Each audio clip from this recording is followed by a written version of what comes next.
नमस्कार दोस्तों, स्वागत है यूट्यूब चैनल गोकुल स्टडी में। मैं आपके साथ गौरव। और कैसे हैं आप सब? एकदम अच्छे होंगे, एकदम बढ़िया होंगे और पढ़ाई आपकी बढ़िया चल रही होगी। कमेंट्स की है आपने पिछले वीडियो में और बताया कि एकदम अच्छा है और इसी तरीके से हम कंटिन्यू करते हुए चलेंगे। इसको शेयर भी आप लोग कर दिया करो और चैनल को आप लोग सब्सक्राइब कर लेना यदि आपने नहीं किया है तो। गोकुल स्टडी टेलीग्राम चैनल है, उससे आप लोग जुड़ सकते हैं और ये अपनी नॉर्मल ऐड की बात होती है जो आपको बतानी भी ज़रूरी है। यदि आप लोग टेलीग्राम चैनल से नहीं जुड़े हैं तो आप लोग टेलीग्राम चैनल से जुड़ सकते हैं।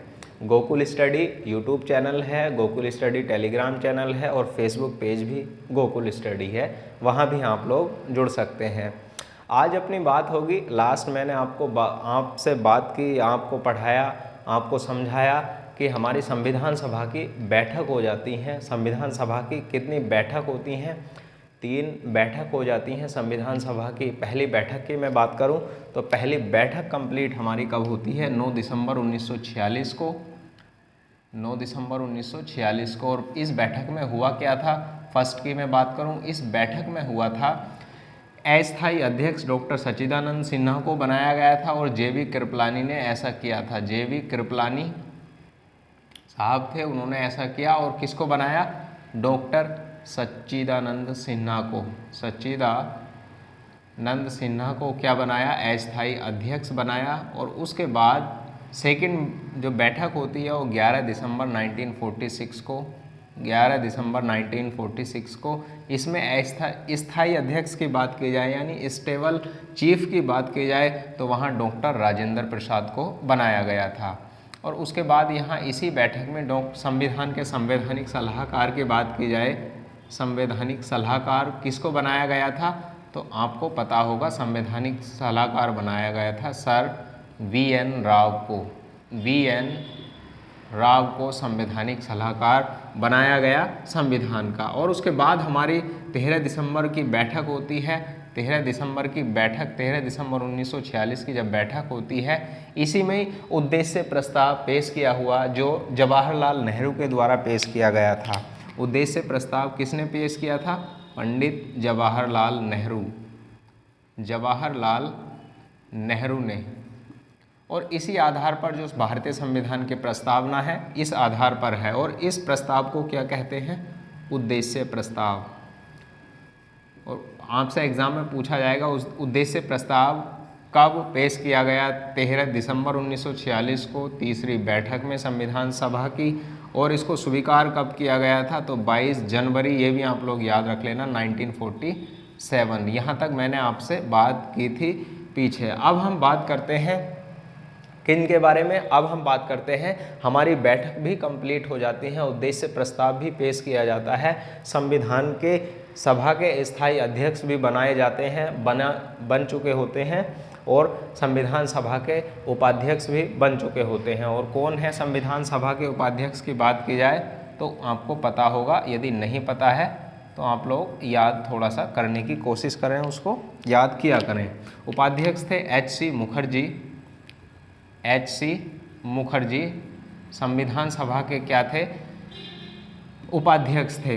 अब यहाँ से बात आती है कि संविधान सभा की जो हमारी अब कार्यवाही शुरू होगी उसमें कुछ समितियाँ बनाई जाएंगी। उन समितियों की हम बात करते हैं जो महत्वपूर्ण समितियां हैं और एग्ज़ाम में हमारे पूछे जाने वाली समितियां हैं। मोस्टली एक ही हमारी समिति है, एक एग्ज़ाम में पूछे जाने वाली, यानी उसके अलग अलग नाम पूछता है कि इसका नाम क्या है और दूसरे नाम क्या हो सकते हैं उस समिति के। जैसे प्रारूप समिति है, ड्राफ्टिंग कमेटी है, पांडुलेखन समिति है, कौन सी कमेटी को इसको बोलते हैं तो उनकी हम बात करेंगे। और जैसे झंडा समिति है, संघ संविधान समिति है, ये प्रांत संविधान समिति, इन सब के बारे में बात करेंगे। तो अब उनके बाद हमारी जो ये कंप्लीट होने के बाद, बैठकें कंप्लीट हो जाने के बाद हमारी शुरुआत कहाँ से होती है? अब शुरुआत होती है कि संविधान सभा की कार्यवाही के लिए या शुरुआत के लिए संविधान सभा की समितियां बनाई जाएंगी, यानी संविधान सभा में समितियों का गठन किया जाएगा। तो संविधान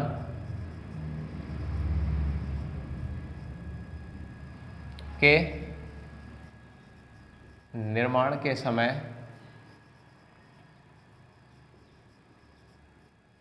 बनाई गई महत्वपूर्ण समिति, महत्वपूर्ण समिति। और ये आप लोग थोड़ा याद रखना, जो हम बात करेंगे, जो एग्ज़ाम में पूछे जाने वाली समितियां होती हैं, सिर्फ हम उनकी ही बात करते हुए चलेंगे और एक्स्ट्रा समितियों की हम कोई भी बात नहीं करने वाले हैं, ये भी आप लोग याद रख लेना। तो इसमें दो प्रकार की समितियां बनाई गई थी। एक तो संचालन समिति थी, कौन सी? संचालन समिति।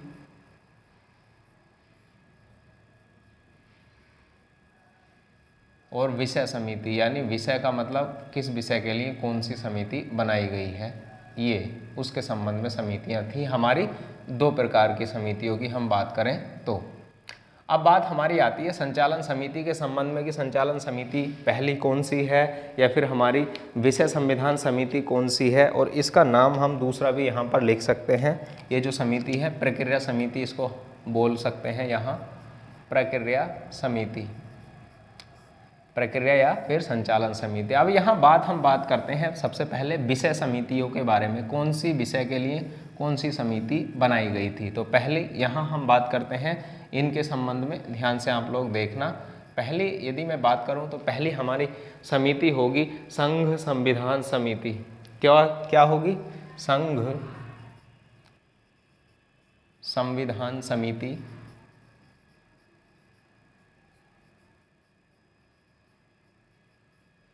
दूसरी कमेटी की मैं बात करूं, यहाँ अभी नाम अध्यक्ष भी हम लिखेंगे इनके, संघ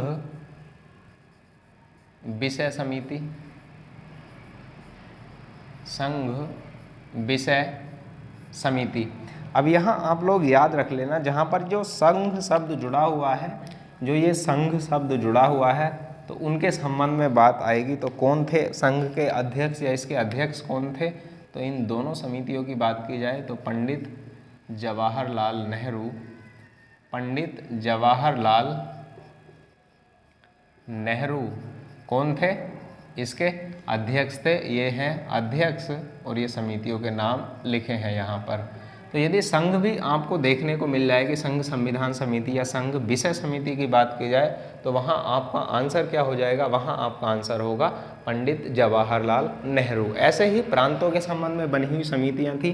थर्ड नंबर की मैं बात करूँ, कौन सी समिति थी? प्रांत संविधान समिति, प्रांत संविधान समिति। और नेक्स्ट की मैं बात करूँ यहाँ फोर्थ नंबर, प्रांत विषय समिति, प्रांत विषय समिति। और यहाँ पर इसके अध्यक्ष प्रांतों के संबंध में बात की जाती है तो सरदार वल्लभ भाई पटेल। कौन थे? सरदार वल्लभ भाई पटेल, भाई पटेल।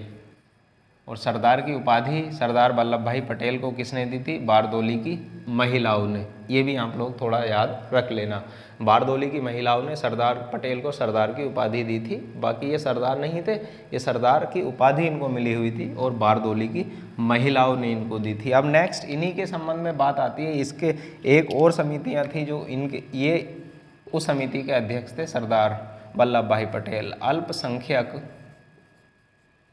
अल्पसंख्यक समिति, अल्पसंख्यक समिति की बात की जाए तो भी कौन थे अध्यक्ष इसके? सरदार वल्लभ भाई पटेल, अल्पसंख्यक समिति। अब आती है नेक्स्ट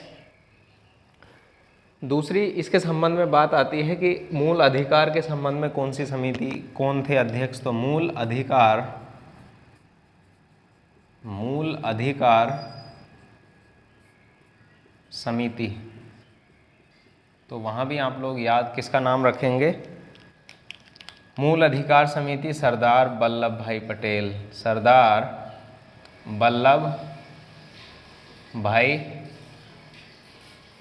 भाई पटेल नाम आप लोग याद रखेंगे। किसके संबंध में है? ये मूल अधिकार समिति की। अब यहाँ पर कभी कभी एग्जाम में पूछता है कि झंडा समिति के बारे में भी हम बात करते हैं, झंडा समिति की बात करेंगे अभी। अब यहाँ पूछता है आपसे जैसे अल्पसंख्यक उप समिति के अध्यक्ष कौन थे, तो ये भी आप लोग याद रखना। अल्पसंख्यक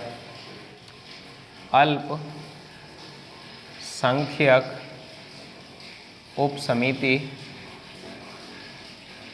अल्पसंख्यक उप समिति की बात करें तो वहाँ भी आप लोग याद रख लेना, अल्पसंख्यक उप समिति के अध्यक्ष थे H.C. मुखर्जी। कौन थे? H.C. मुखर्जी। H.C. मुखर्जी कौन थे? अल्पसंख्यक समिति के अध्यक्ष। अब यहाँ से बात आती है कि मूल अधिकार के संबंध में एक समिति बनी हुई थी, उप समिति, उसके अध्यक्ष कौन थे? उसको भी आप लोग यहाँ पर लिखेंगे 8 नंबर। मूल अधिकार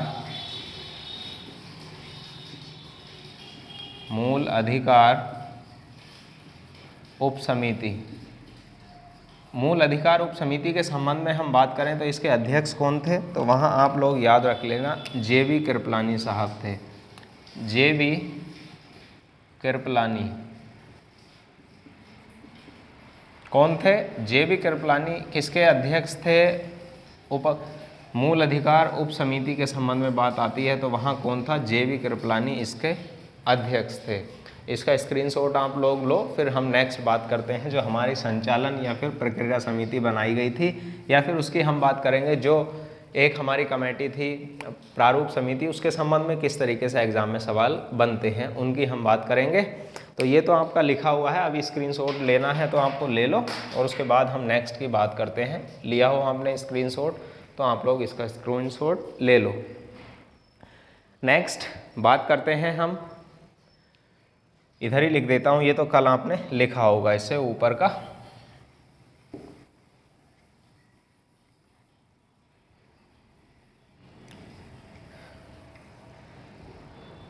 यहाँ हम बात करते हैं किसके संबंध में? संचालन समिति के। पहली संचालन या फिर प्रक्रिया समिति की बात करें तो कौन सी है हमारी? प्रक्रिया समिति। प्रक्रिया समिति या संचालन समिति। संचालन समिति, इसके अध्यक्ष की बात की जाती है तो कौन थे इसके अध्यक्ष?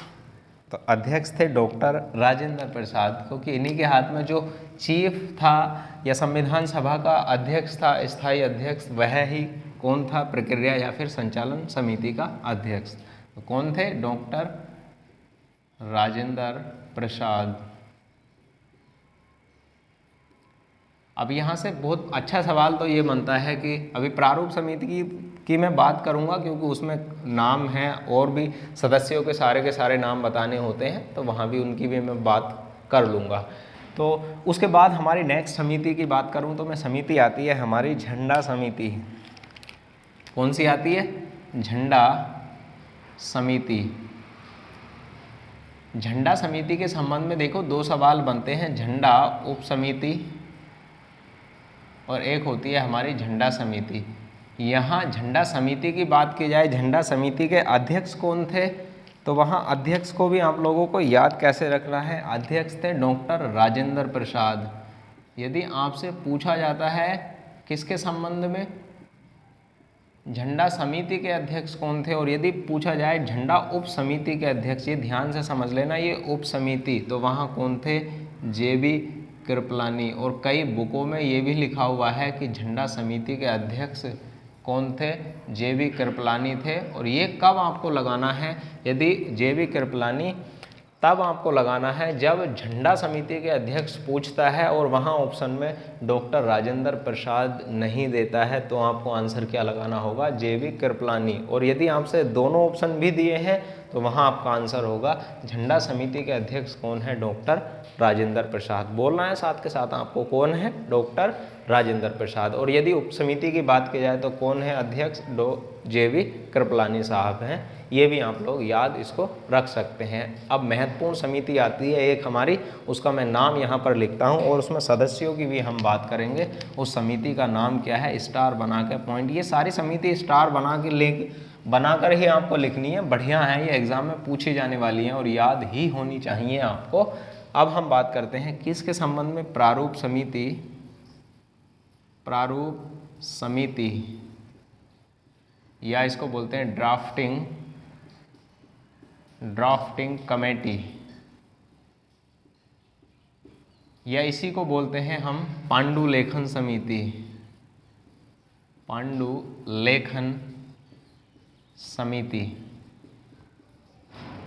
और पांडुलेखन समिति, प्रारूप समिति, ड्राफ्टिंग कमेटी, इसके नाम अलग अलग पूछता है कि पांडुलेखन समिति कहते किसको हैं, प्रारूप समिति कहते किसको हैं, ड्राफ्टिंग कमेटी किसको कहते हैं, तो वहाँ आपका आंसर ये हो जाएगा। और उसके बाद यहाँ पूछता है अध्यक्ष कौन थे, तो इसके अध्यक्ष भी आप लोग याद रख लेना कौन थे, डॉक्टर भीमराव अंबेडकर साहब।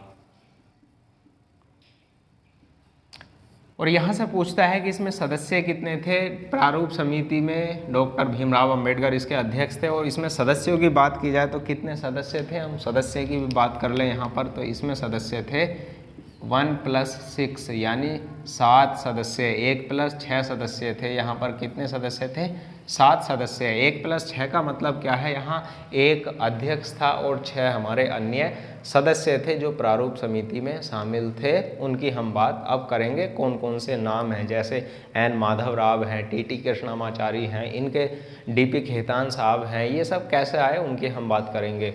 और के मुंशी हैं, कन्हैया लाल मणिकलाल मुंशी, उनकी बात हम करने वाले हैं, तो इसका स्क्रीनशॉट आप लोग ले सकते हैं। अब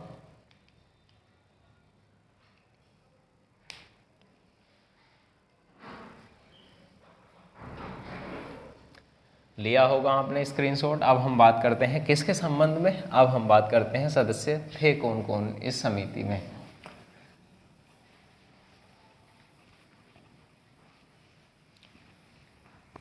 तो कौन से सदस्य थे, पहले सदस्य की मैं बात करूं यहाँ पर, पहले तो हम अध्यक्ष की ही बात करेंगे। तो अध्यक्ष कौन थे,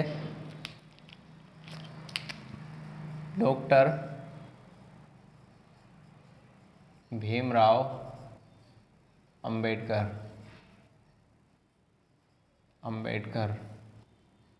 कौन थे, अध्यक्ष थे इस समिति के। और यहाँ पर सदस्य की बात करें, पहले सदस्य का नाम है एन गोपाल स्वामी आयंगर, एन गोपाल स्वामी आयंगर। दूसरे सदस्य की मैं बात यहाँ पर करूँ, कृष्णा स्वामी अय्यर, कृष्णा स्वामी अय्यर, ये ध्यान से आप लोग समझना, एन गोपाल स्वामी आयंगर, कृष्णा स्वामी अय्यर। और यहाँ पर नेक्स्ट एन माधव राव, और ये किसके स्थान पर आए थे, ये भी आप लोग याद रख लेना, ये डी खेतान साहब के स्थान पर आए थे, डी खेतान साहब के स्थान पर आए थे, खेतान के स्थान पर आए थे, ये भी आप लोग याद रख लेना। नेक्स्ट सदस्य की बात मैं करूं तो 4th नंबर के एम मुंशी, और इनका नाम क्या है, कन्हैया लाल मणिकलाल मुंशी, के एम मुंशी। अब नेक्स्ट 5 नंबर की मैं बात करूं, कौन से और सदस्य थे, सर सैयद मोहम्मद सादुल्ला। 5 नंबर के व्यक्ति कौन थे, सर सैयद मोहम्मद सादुल्ला, ये भी आप लोग याद रख लेना। छठे की मैं बात करूं तो वहाँ उनका नाम आप लोग याद रख लेना, टी कृष्णामाचारी,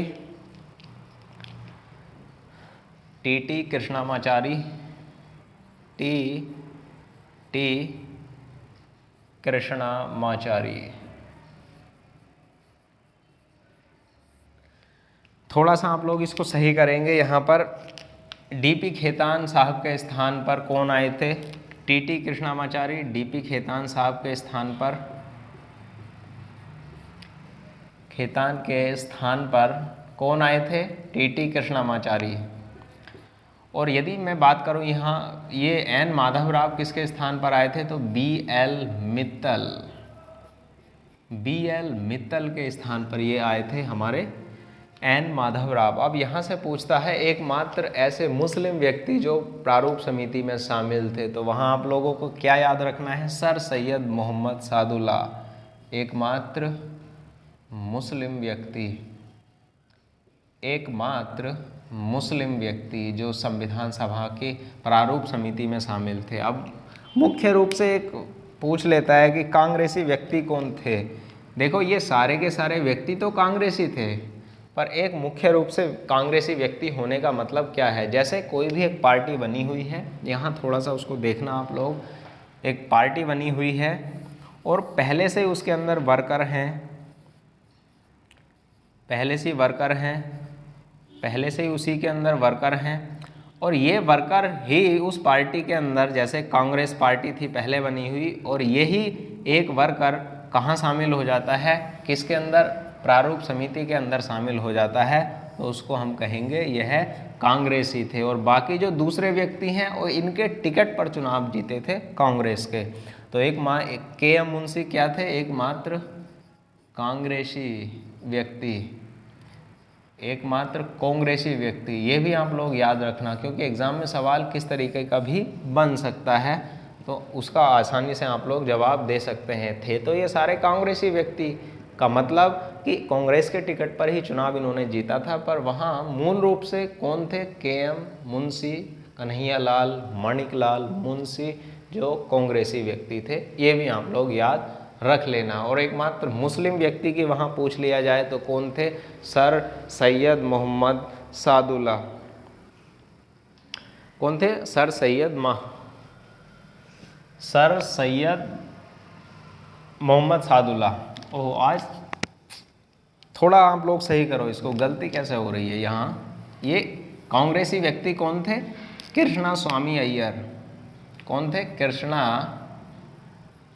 स्वामी अय्यर। इसको भी थोड़ा सा आप लोग सही कर लो, गलतियाँ हो जाती हैं और गलती ह्यूमन नहीं करेगा तो सीखेगा कैसे, तो इसलिए आप लोग थोड़ा सा समझना, इसको सही करना। तो कौन थे, कृष्णा स्वामी अय्यर। कृष्णा स्वामी अय्यर कांग्रेसी व्यक्ति,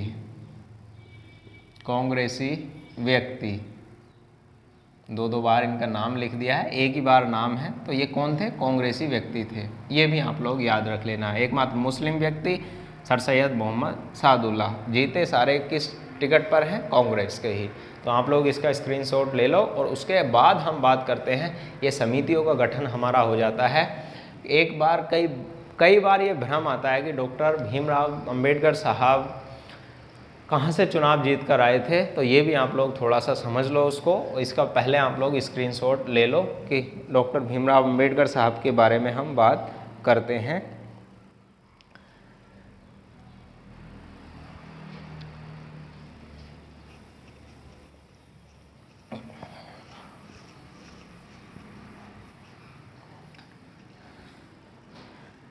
डॉक्टर भीमराव अंबेडकर सबसे पहले पश्चिम बंगाल, जो आज पश्चिम बंगाल है, बांग्लादेश है, तो उस समय हम बोल सकते हैं बंगाल ले सकते हैं इसको, पश्चिम बंगाल है आज का और बांग्लादेश, तो उस समय बंगाल से सबसे पहले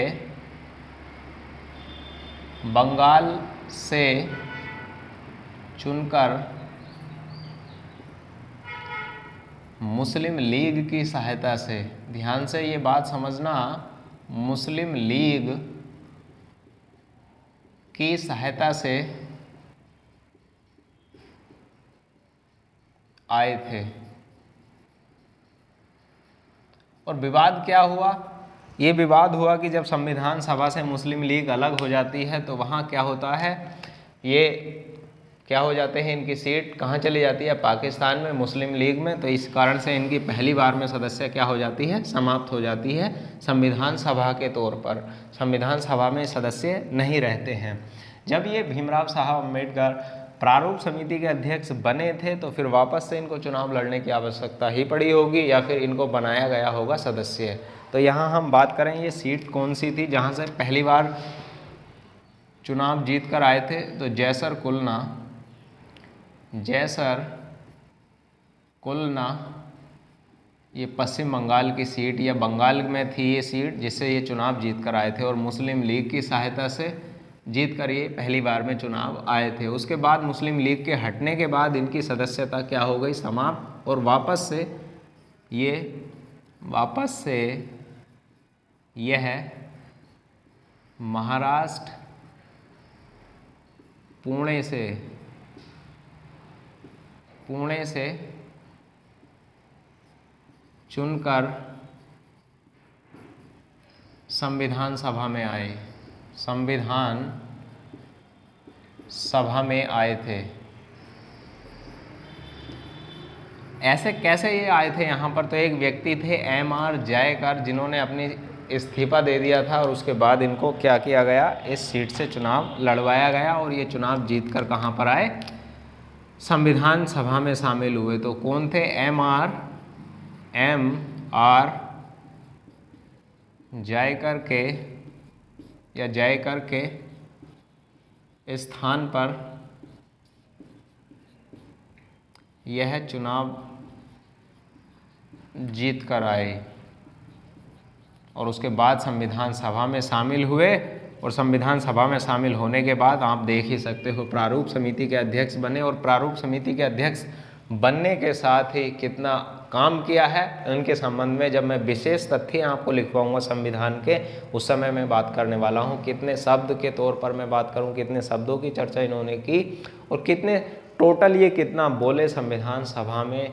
जो आज का रियल संविधान की हम बात करते हैं, जो हमें देखने को मिलता है, उसके बारे में हम बात करेंगे कि विशेष तथ्यों में। तो M.R. जयकर के स्थान पर पुणे महाराष्ट्र बाद में चुनाव जीत कर आए। उससे पहले मुस्लिम लीग पश्चिम बंगाल या बंगाल की साइड जैसर कुलना सीट से, और उसके बाद ये कहाँ प्रारूप समिति के अध्यक्ष बने और प्रारूप समिति में अध्यक्ष के तौर पर काम किया।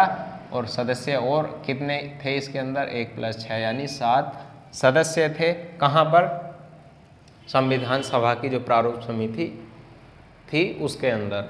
उसके बाद हमारी बात आती है कि ये वाली बात हमारी कंप्लीट हो जाती है कि सदस्य बन चुके हैं। अब हमारे रीडिंग या वाचन जिसको हम बोलते हैं, वाचन स्टार्ट होते हैं। इसके संबंध में ये समितियां बन जाने के बाद, जब हमारी ये समितियां बन गई थी अगस्त में, तो अगस्त में समितियां बन जाने के साथ ही उसके बाद हमारी प्रोसेस होती है कि वाचन कितने हुए थे। वाचन का अर्थ रीडिंग होता है। रीडिंग का मतलब जैसे एक बार हमारी कंप्लीट बैठक संविधान की हो या फिर संसद की बैठक होती है, तो एक बार कंप्लीट वो बैठती है किसी भी प्रारूप पर या किसी भी प्रस्ताव पर चर्चा करने के लिए। तो ऐसी कितनी रीडिंग हुई थी, कितने बार वाचन हुए थे, तो कहीं कहीं लिखा है 11 वाचन हुए थे और कहीं कहीं लिखा है 12 वाचन हुए थे। यदि 24 जनवरी 1950 की हम बात करें, 24 जनवरी लास्ट वाचन है, उसके बाद 26 जनवरी तो हमारा क्या हो गया था, पूर्ण रूप से संविधान स्वीकृत कर दिया गया था 26 जनवरी 1950 को। तो 24 जनवरी 1950 अंतिम बैठक के तौर पर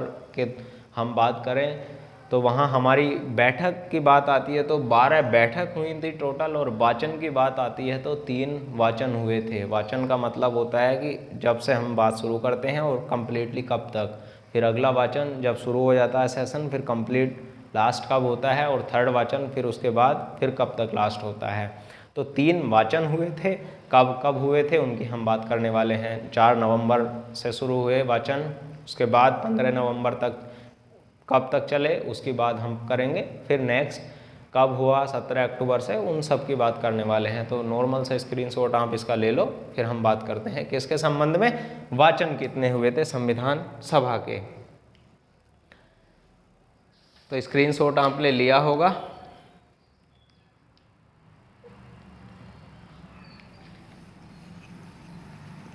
और ध्यान से आप लोग इसको क्या करना है, लाइक करना है। फ्री में वीडियो आपको नहीं देखनी है, और शेयर आप लोग कर सकते हैं आप चाहो तो, है ना। ऐसा तो है नहीं कि आपको मैं घर पर जाकर कहूँगा कि आप लोग शेयर इसको करो।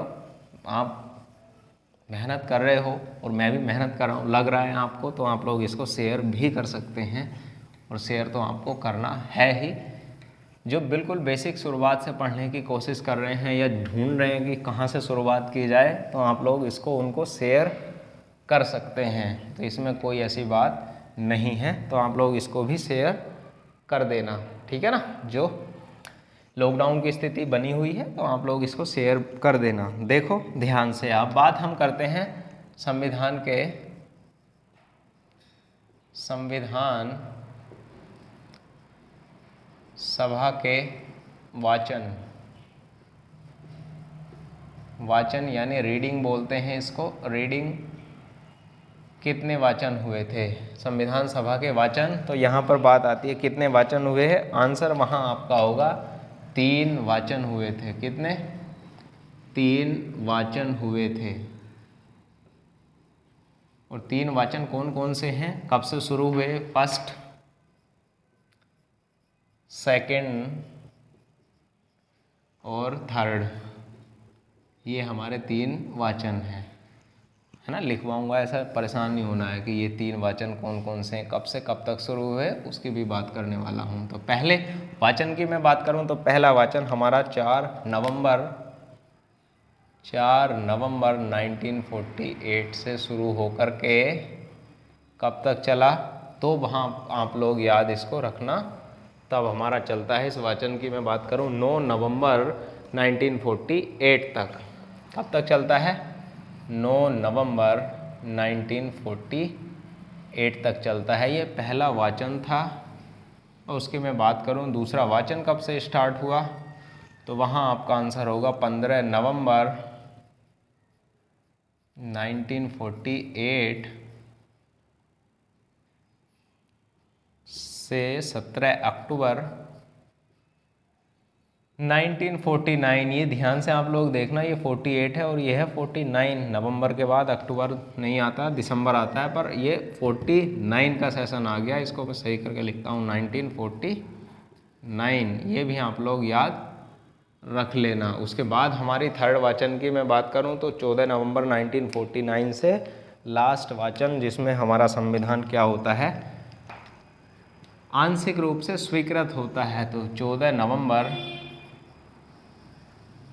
1949 से लास्ट 26 नवंबर 1949 को, 1949 को जब हमारा संविधान क्या हुआ था, अंगीकृत किया गया था। और यही डेट हमारी कहाँ पर लिखी हुई है, जो हमारी प्रस्तावना है प्रियम्बल लास्ट में, आज दिनांक 26 नवंबर 1949 को एतद द्वारा आत्मर्पित, अधिनियमित या इस तरीके के जो शब्द लिखे हुए संविधान में है। प्रस्तावना जब हम पढ़ेंगे उसमें हम बात कर लेंगे। ये लिखी हुई डेट है कि हमारी 26 नवंबर को क्या हुई थी, संविधान के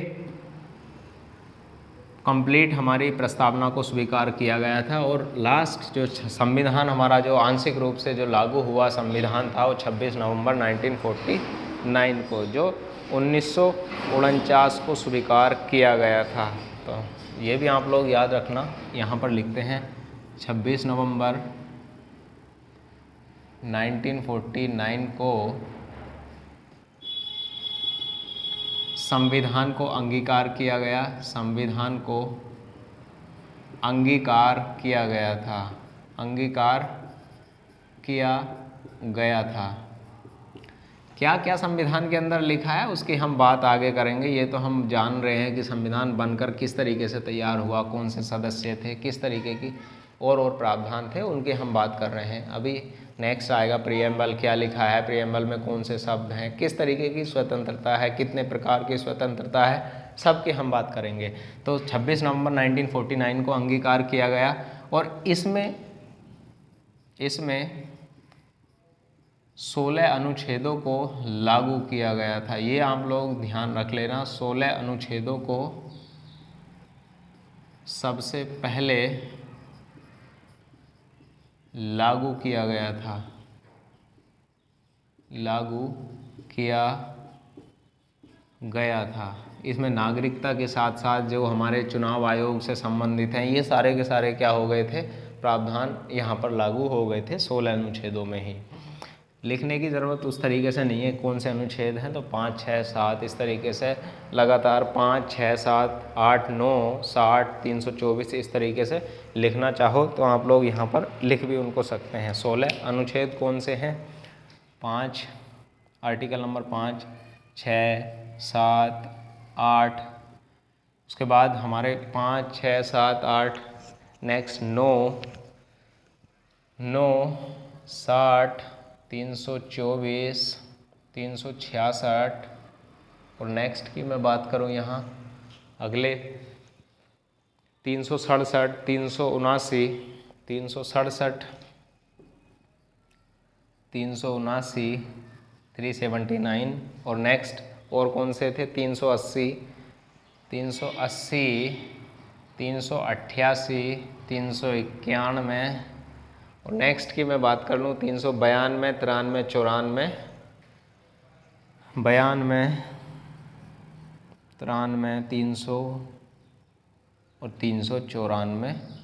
ये हमारे कितने आर्टिकल 5, 6, 7, 8, 9, 60, 324, 366, 367, 379, 380, 388, 388, 391, 391, 392, 393, 394। ये 16 अनुच्छेदों को कब लागू किया गया या अंगीकार किया गया था? 26 नवंबर 1949 को लागू किया गया था। अब यहाँ से बात आती है कि हमारे वाचन कितने हुए थे? आपका आंसर हो जाएगा 3 वाचन हुए थे। पहला वाचन कब से कब तक आरंभ हुआ? 4 से 9 नवंबर 1948 से, और उसके बाद दूसरा 15 नवंबर 1948 से 17 अक्टूबर 1949 तक। 14 नवंबर से अगला स्टार्ट होता है और उसके बाद हमारा 26 नवंबर 1949 को होता है। और इसके बीच में यदि बात की जाती है कितनी बैठक हुई थी संविधान की, ये भी आप लोग याद रख लेना। संविधान सभा की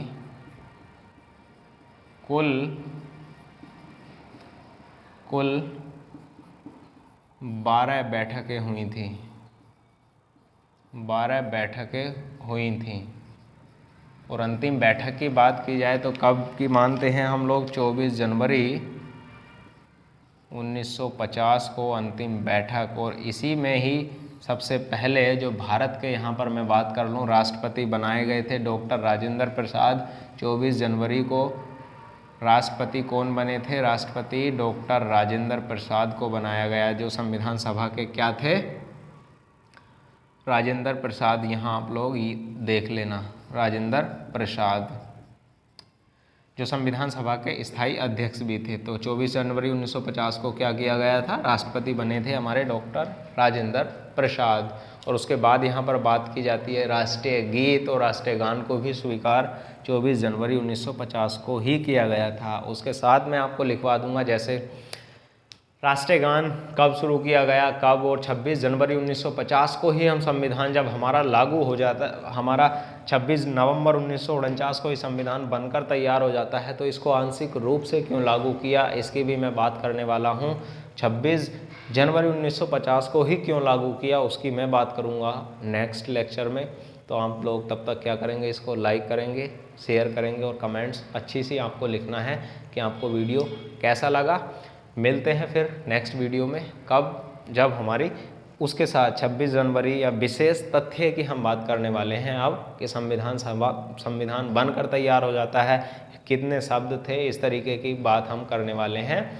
और टोटल हमारे कितने आर्टिकल हैं, कितने भाग थे, उन सब की हम बात कहाँ करेंगे? विशेष तथ्यों में, जो हमारा संविधान 24 जनवरी 1950 या फिर 26 जनवरी 1950 को पूर्णतः लागू हो जाता है, उनके संबंध में बात करेंगे नेक्स्ट लेक्चर में।